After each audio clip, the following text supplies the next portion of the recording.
There may come a time when you need to make a big change in your business. Maybe you work in customer service, you need to introduce a new program. You're in sales and you need to sell a whole lot more. Or perhaps you're in manufacturing. You need to increase your production or perhaps do something like reduce accidents. Whatever it is a big new goal, a BNG, and you need people to buy into what you're trying to do. How do you do that? How do you rally people? And why do sometimes these attempts fail? We're going to talk about that today in this presentation.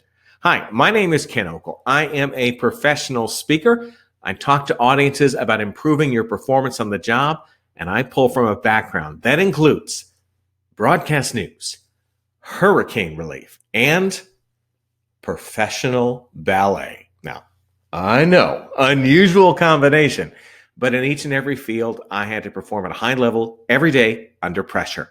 This presentation is adapted from one of my larger presentations. So you're getting the appetizer size. First thing I want you to think about, you have to have some priorities. Those priorities have to be understood and they have to be shared. So perhaps you're wanting to increase your sales in the next quarter by 20%. People need to understand, what is this goal? Why is it important? Another thing that sometimes gets organizations, at the highest level, your senior staff, the goal is communicated, but it doesn't necessarily filter down throughout all the layers in your organization. Is it any surprise that employees may not buy into it? So you want to make sure the goal is easily understood and can be repeated. Perhaps you attack this as almost like an ad campaign, a multimedia campaign. Don't just rely on a memo to get your point across or an email. You need to put signs. You may need to come up with a good jingle, come up with a contest. You need people to understand what you want them to do and to have them remember this is really important. It has to stay top of mind. If it's just mentioned once, you're going to have problems. And almost think if you were to suddenly give someone a pop quiz in your organization, would they be able to share with you what that priority is? Or would they be scratching their head saying, I read something about that a while back? So think about this like the release of a Hollywood blockbuster, where you got all sorts of ads and campaigns and social media.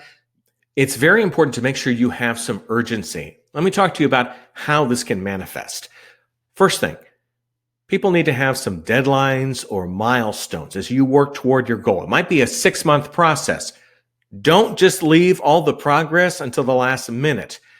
You're not in school. You're not studying for the big test the night before. You need to be studying for the test right now. Make sure people understand you need to be working on this project. We're expecting to see this kind of progress. Make it understood. Also, if there are some high stakes involved in the project that you're working on, and if it's not done correctly, there's going to be problems, make sure people understand. Hey, we need to be able to keep this company growing. This business needs to attract new customers. It's very important for our future. Obviously, you need to decide the level of transparency, but make sure people understand, yes, we're asking you to change. We need you to change because of this.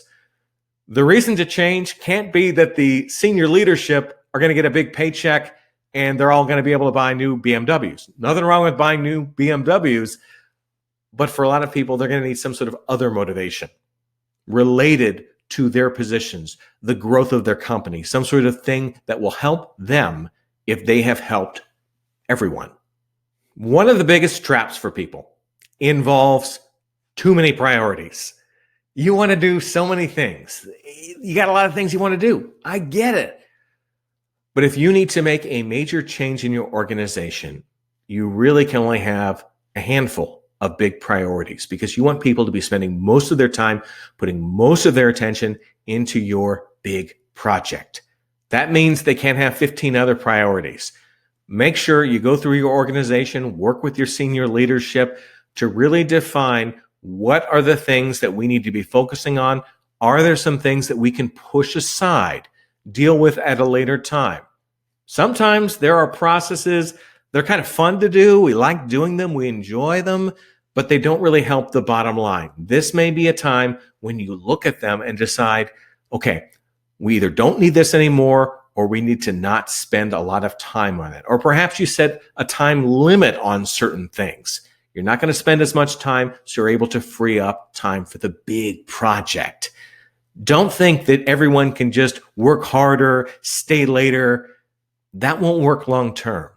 That will lead to a lot of burnout. Perhaps people will even leave your organization. Be smart about this process. I hope these tips will be useful as you succeed with your big new goal. To find out more about me, go to my website. It is kenokel.com, just like my name. Want to shoot me an email? tvguy@kenokel.com. And there's a story about that. For a lot of years, I worked in TV news. When you'd be out in the public, people would recognize you from the news. They would want to say hi, but they wouldn't remember your name. So they would just yell out random things like, "Hey, TV guy." I decided years later, that should be my email. And of course, I welcome you to connect with me on all the social channels. Those are listed under my name, Ken Okel. If you connect with me on LinkedIn, I'm happy to connect, but could you send me in the connection request a note that says where we first encountered one another, either at a presentation or perhaps in a session like this? That way I know where you're coming from and I can separate you from those sneaky people who may just want to sell me a bunch of stuff. Maybe you've met one of them before. I realize it can be hard to make a big change in your organization. It can be hard to get people to buy in, but I feel like this strategy can help boost the employee engagement at a time when you really need it. I'm Ken Okel. Take care.